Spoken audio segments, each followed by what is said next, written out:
On rencontre 3 situations qui motivent les femmes pour donner leurs ovocytes.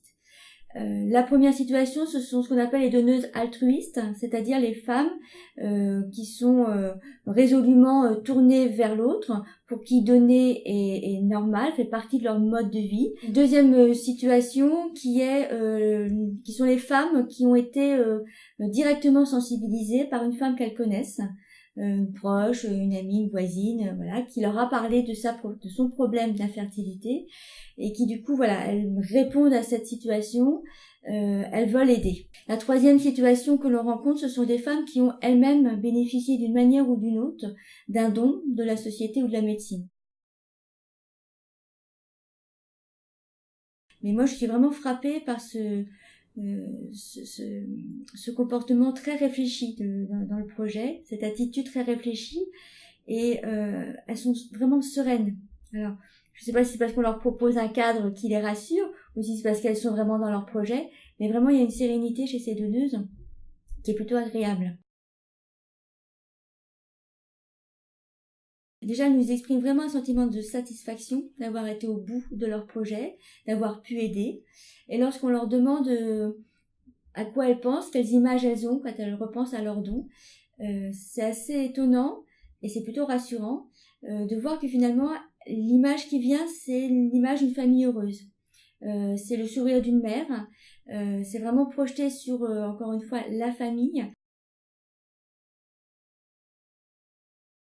Les femmes qui sont dans une situation d'infertilité sont des femmes qui sont vraiment plongées dans une profonde détresse, une grande souffrance.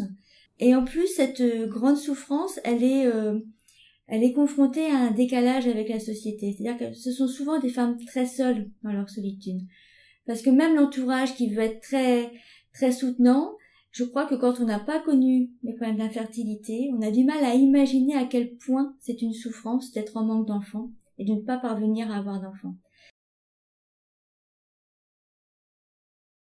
Quand elles évoquent les donneuses, elles ont beaucoup de gratitude. Elles sont intervenues à un moment donné dans leur histoire pour les aider, pour leur permettre de connaître cette grossesse, mais elles ne sont pas à l'origine de leur enfant. Et ça, je crois que c'est important, et je crois que l'anonymat favorise vraiment ça. C'est-à-dire que ce sont des femmes qui viennent donner des ovocytes à des médecins, et il y a une femme qui, grâce à elle, peut devenir maman. Ce sont des parents qui sont réellement et complètement parents. Ils sont les parents, ils se sentent les parents de leur enfant.